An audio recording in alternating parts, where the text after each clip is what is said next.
Good evening, I'm Savannah Kelly. Welcome to APTN National News. The trial of an RCMP officer charged with assaulting a Mi'kmaq woman concluded on Thursday. The Crown and defense called their final witnesses, including testimony from the accused. Angel Moore reports to us from the Woodstock Provincial Court. RCMP Corporal Andrew Whiteway was the last witness for the defense. He testified he punched Christina Gillis twice in the face with a closed fist because she was resisting arrest. Corporal Whiteway is charged with aggravated assault. The incident happened on June 13, 2024. Gillis called 911 because her daughter was in distress and ran into the woods. She testified earlier this week Constable Sarah Nunes was disrespectful to her daughter. Nunes insulted her. That caused Gillis to approach Nunes, yelling at her and using profanities. Whiteway testified he tried to block Gillis, who then slapped his arm away.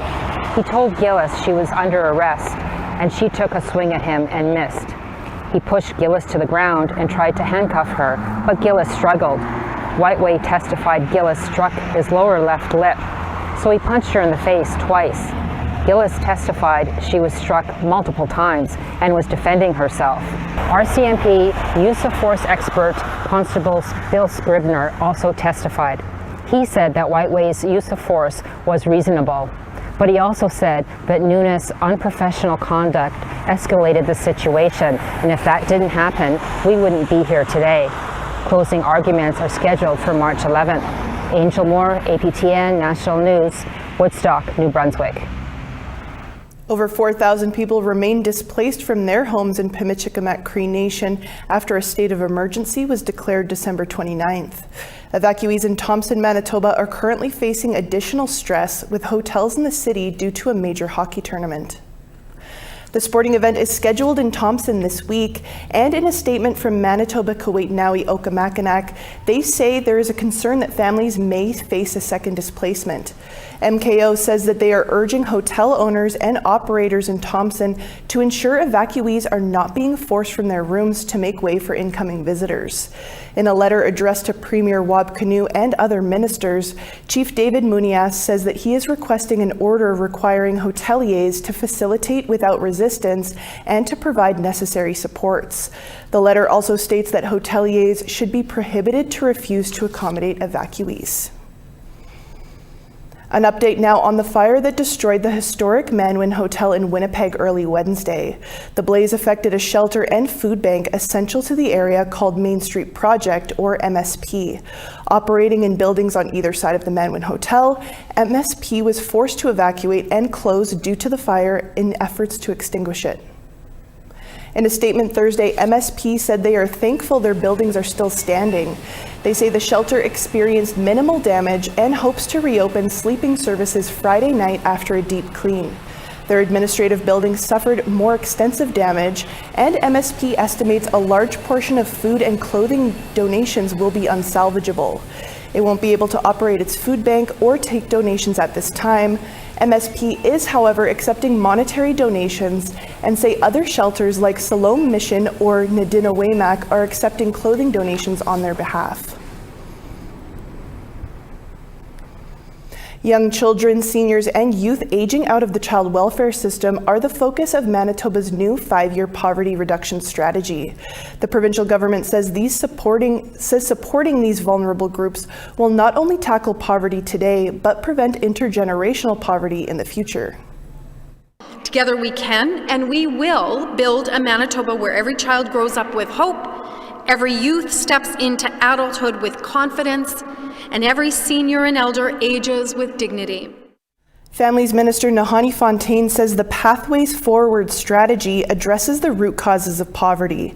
Developed with input from more than 3,000 Manitobans, some key objectives are equitable access to prenatal care and mental health services for parents, financial assistance to low-income families, expanding early childhood education up to the age 5, housing, education grants, and workforce training for young adults leaving the child welfare system, increasing safe and affordable housing for seniors, easy access to home care services, and reducing seniors' prescriptions costs.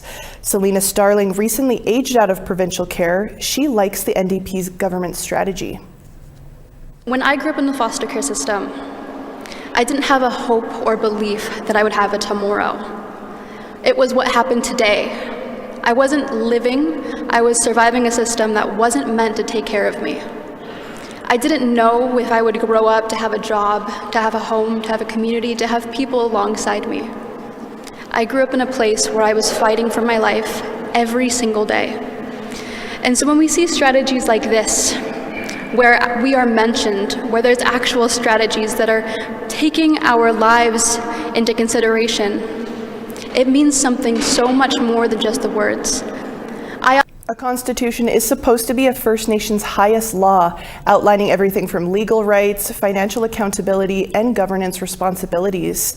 Now, as one First Nation moves to implement its own constitution nearly 30 years after its inception, some band members say they won't get behind it. Sarah Connors tells us why those band members are pushing back. Last week, the Liard First Nation in southeastern Yukon announced on social media that members will soon have the opportunity to vote on a proposed constitution. A constitution lays out a nation's fundamental values, authority, and government structures. According to the social media post, Liard approved a constitution in 1998 on a temporary basis, but never formally adopted it. Members now have less than 6 weeks to vote. So there is a specific process that has been completely avoided in an attempt to rush a constitution. The short timeline is just one of many concerns being raised by band members like Nikita Bailey. She says members like her living outside of the community have been left out of meaningful participation in the process. I feel, as well as the rest of my community feels, very frustrated and ignored from our current leadership who decided to go ahead with running a constitutional amendment without showing proper community consultation. Bailey and other members say they have concerns about Chief Stephen Charlie's role in the vote and question why it's taking place just months before an election. Charlie has faced mounting criticism in recent years from members and fellow councillors over his leadership, including concerns they've raised about financial mismanagement and transparency. We're not against the Constitution, but if you don't do it right, it's just going to be a waste of money.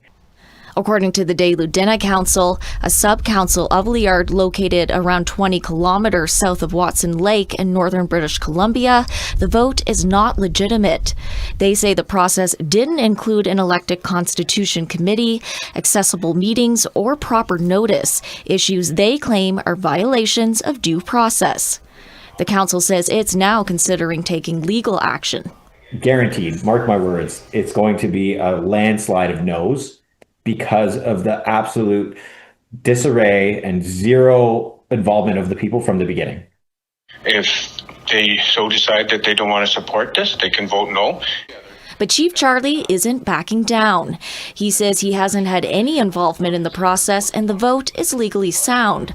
According to him, the draft constitution has been ready to go for nearly 3 decades, and the upcoming vote is simply the final step. Everyone in the community could have participated in it. It's done, and it's not for discussion and debate on it. It's the document that was produced in 1998.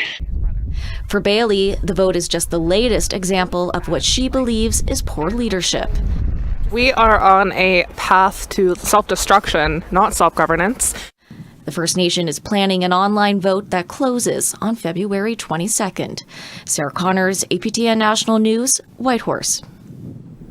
After the break, I sit down with our Truth and Politics panel to discuss a recent series of profanity-laced voicemails left by an elected official of the Métis Nation Saskatchewan. Stick around for that.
Welcome back to APTN National News. An elected official with the Métis Nation Saskatchewan was caught on tape leaving a series of profanity-laced voicemails. APTN National News obtained the recordings from the sister of the man, who she says left them on her phone. Our panelists Jennifer Leywitz of Pasqua Strategies and Nigan Sinclair with the Winnipeg Free Press are here to discuss this. But first, take a listen to one of those voicemails. Don't come to any more local meetings. You're not welcome there. You make me want to puke, you dirty rotten. You scatterbrained. Jennifer, Nigan, thank you both for joining us. So Jennifer, your turn to start us off this week. These voicemail recordings are still going around on social media. Do you think this is an isolated thing between bad blood between a Métis brother and sister, or is there more to it than that? I'm not really sure. You know, it's no surprise to anybody that I've had my own grievances with the Métis Nation Saskatchewan. I'm actually one of the several people that is barred indefinitely from ever attending their governance meetings in person for criticizing their government. But I, as a political commentator, there is a lot of information that is shared with me, and part of my role as a commentator is to sift through all of the information I get. I want to say that this is the first time I'm hearing about this individual, but unfortunately it's not. So whether or not it's isolated is still up in the air, but what I can say is that I have heard the recordings. I am concerned, and I don't think that this is an isolated issue with the Métis Nation Saskatchewan having problems internally. I think it's just part of a much larger problem that's currently existing within that government. And what were your thoughts when you first heard the comments, Nigan? Well, politics have certainly turned rancorous over the past few years. We have the U.S. president openly giving the middle finger to citizens who that he's purporting to represent. We have an ongoing issue, I think, with the issue of civility in politics. There is a long-standing history of politicians who have sort of been deemed as above the fray, above the kind of violence or mean-spiritedness that often takes place in politics, especially when they're elected to office. In this case, you certainly see what happens behind the closed doors, behind the ways politics, when the cameras aren't always on, what it looks like. And of course, politicians are humans too, but they need to act with a higher standard. Certainly, traditional leadership would have dealt with something very swiftly like this. You would not use inappropriate language with members of your lodge or of your clan, of your tradition. So it's really not acceptable to be able to, do these in organizations. And I say organizations very openly because we're not really talking so much about governments. Oftentimes, governments are things that are accountable to people like the media. They don't get to ban and pick and choose who they get to deal with. And so the idea of banning Jen at meetings is just indicative that we're not really dealing with a government here, we're dealing with an organization. And in your experience as an observer of Indigenous politics, Jennifer, what do these recordings say about the level of politics going on with the Métis Nation Saskatchewan as a whole, and what impact it has for other Métis groups across Canada? Well, I think this is showing us that there's a certain level of, instability within the Métis Nation Saskatchewan. I think, exactly what Nigan said. If you want to be a government, then you need to start acting like a government. And that also goes for the way that your citizens and your people are going to hold you accountable.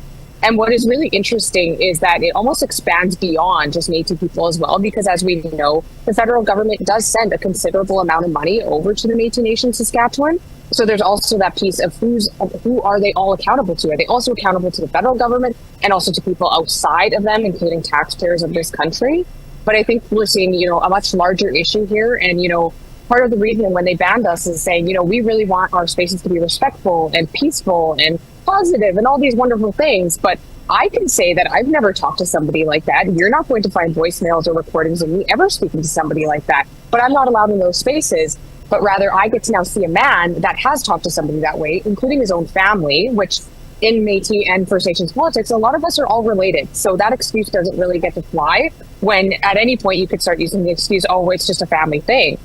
And it's just really frustrating now that, I'm prevented from ever going into those spaces with my Métis grandmother or my kids because they've, picked apart reasons saying, we just want this to be an inclusive and respectful space. But they themselves are exhibiting behavior that is not that. So.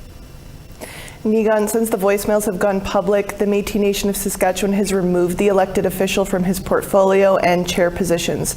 What do you think of the MNS's response, and what else do you think could be done to address this? Well, it's certainly more than what you often see these days with provincial governments or even with federal governments. Oftentimes, one only has to turn to the House of Commons on question period to see the amount of rancor language, inappropriate language that's used, often sexist, sometimes racist language that's used. And so what do I think about it? I think that there is a duty to act responsibly and ethically in relation to your citizens. I think that it's also important that there's a level of standard in leadership, in Indigenous leadership in particular, which should be at its highest form. Really, it is very true. Us in the media, if we even were caught swearing to each other, to a politician, you wouldn't have your job for very long. You would be quickly removed. And so for a politician to be held responsible and accountable, I mean, that's what it should be in the first place. We'll have to leave it there, but we're going to look at the way U.S. Immigration and Customs Enforcement squads are arresting Native Americans south of the Medicine Line over on the podcast. Thanks to you both. You gotcha. We need to take one more quick break. Still to come, we'll take you to an evening of hockey, culture, and reconciliation. Stay with us.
Welcome back. Time now for our photo of the day. A nice chilly day in Churchill, Manitoba. Thanks to Bailey Wilson for sharing this picture. We want to see what winter's like in your community. Email your pictures to share@aptn.ca to be featured on APTN National News. Now let's take a look at tomorrow's weather forecast. 3 degrees in Charlottetown, 3 degrees for Halifax as well. -14 in Happy Valley Goose Bay, -17 for Nain.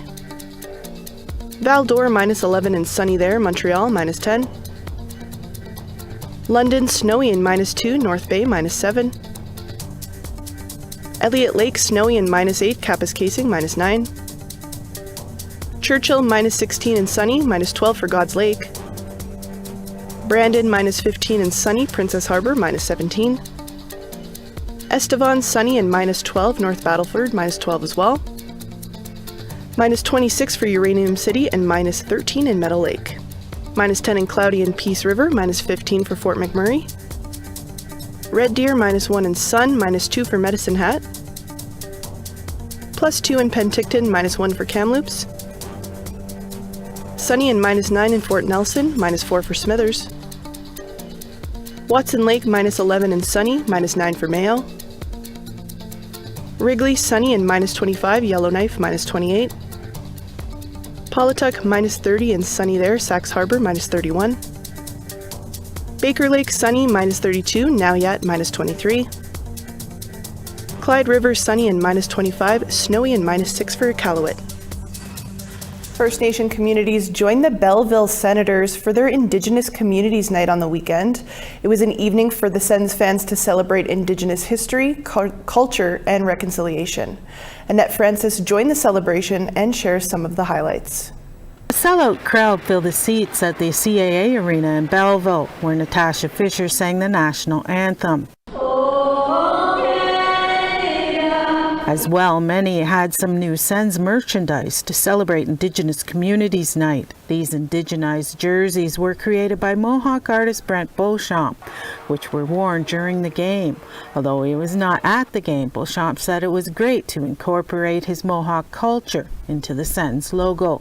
It feels good to see something that's done by me on the ice, I guess. Like, for me growing up, I did play a lot of hockey, so like my dad was a AAA player, and he always wanted me to be a hockey player, but just to see the players wearing my design on their jerseys is pretty cool. And I think it's also great to have proper authenticity, I guess, and representation on the ice. Belleville plays in the American Hockey League and is a farm team for the Ottawa Senators. Sens Vice President John Mathers says it's an opportunity to showcase and learn about Indigenous culture. You see within the region the role the Indigenous people play, and as our role as a community leader is how can we drive deeper connection. And so it's about not doing it just one night, but using this night as a starting point to developing a continual learning and connection with the people within this region. The evening was hosted in partnership with Seeing Red Media. Their manager, Jesse Smith, says it goes beyond a simple land acknowledgement. There's real change in action. Honored to have Natasha Fisher here to sing the anthem, to have Brent Beauchamp from Six Nations design the jerseys that are worn tonight.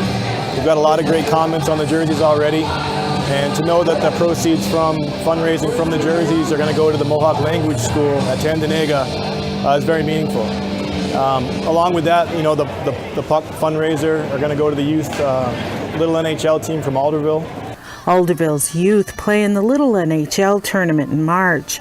But at the game, they also had an opportunity to show their entrepreneurial skills. You know, the fundraising is really important for us, and being outside the community, I think even more so, because people get to see and learn what Little NHL is about, and it's even more important when you see our kids that are taking part in it. Like they're a part of the whole. They're not just playing the game during March break. They're part of the fundraising, and they're out there and being out in the public because they know how important it is to be out in the public to doing that. Indigenous Communities Night ends with a victory for everyone, as the Sens took a 6-3 win over the Toronto Marlies. Annette Francis, APTN National News, Belleville. TV show North of North has completely filled the comedy category with 5 episodes for the Writers Guild of Canada's Screenwriting Awards, making the series the only nominee in the category. Siaya. When people ask where I'm from, I say think of the furthest place north you've ever been. Now keep going. Yep, that's us. The heart of the Arctic. The Writers Guild of Canada announced the nominees for their 30th annual Screenwriting Awards taking place April 27th, 2026 at the Kerner Hall in Toronto.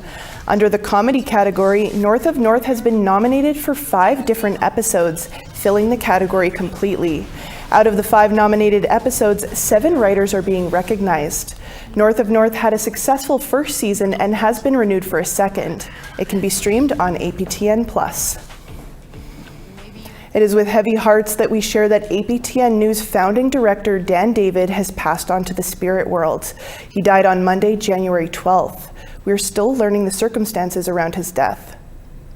Dan David was Ganegahaga, or Mohawk, born in New York but raised in Kanesatake territory near Montreal. He was known as a humble and friendly man who said he wanted to be a journalist ever since he read his first newspaper. He helped launch APTN National News in the year 2000, hiring and mentoring many of our news staff, always working to bring you the best Indigenous-focused news. His talents and knack for telling stories took him around the world, from Norway to Indonesia to South Africa, training future journalists and strengthening newsrooms. Dan David will remain in the hearts of so many, and the world of journalism will miss you. We will have more on Dan David tomorrow, along with memories of him and his work from our APTN News team. That's all the time we have for your Thursday news. I'm Savannah Kelly, and from all of us here at APTN National News, Marcy, Miigwech, thank you for tuning in. See you back here tomorrow. Good night.